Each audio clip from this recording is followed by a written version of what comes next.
Assalamualaikum warahmatullahi wabarakatuh. Teman-teman semua, beberapa hari ini saya keliling Aceh Tamiang, Langkat, Padang. Saya duduk di tenda pengungsian, ngobrol dengan para ibu yang kehilangan rumah, anak-anak yang belum bisa sekolah, bapak-bapak yang lahannya tertimbun oleh kayu dan lumpur. Setelah melihat langsung, rasanya sulit untuk menyebut ini sebagai bencana biasa yang bisa ditangani sendiri oleh daerah. Menurut saya kita sudah waktunya mengakui ini sebagai bencana nasional. Ini soal keberanian mengakui bahwa skala kerusakan dan penderitaan sekarang memang butuh kekuatan negara. Dengan status bencana nasional, pemerintah pusat punya ruang lebih besar untuk mengerahkan anggaran, personel, alat berat, dan program pemulihan tanpa ragu-ragu. Dan buat warga yang terdampak, apa bedanya? Kalau jadi bencana nasional statusnya, maka aliran logistik bisa lebih deras. Makanan, air bersih, obat-obatan, tenda, layanan kesehatan, sampai dukungan psikososial.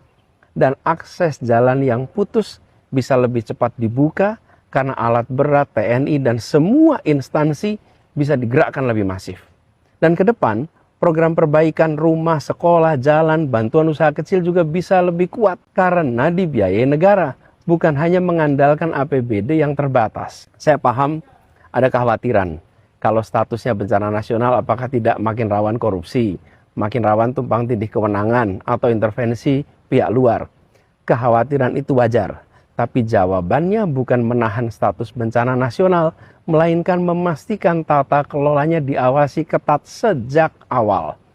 Dan bagi para korban, status bencana nasional jadi pesan bahwa negara benar-benar melihat dan menganggap ini sebagai urusan kita bersama, bukan sekedar urusan daerah. Meski bencana sudah berjalan waktu, belum terlambat.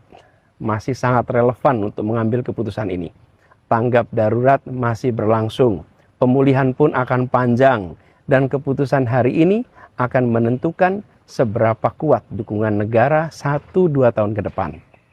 Jadi menurut saya perlu sungguh-sungguh dipertimbangkan agar bencana di Aceh, Sumatera Utara, dan Sumatera Barat ini berstatus bencana nasional.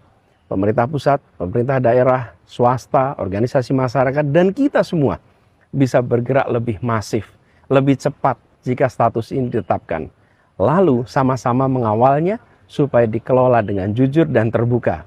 Agar saudara-saudara kita yang sekarang masih tidur di tenda benar-benar merasakan bahwa Indonesia berdiri di belakang mereka. Assalamualaikum warahmatullahi wabarakatuh.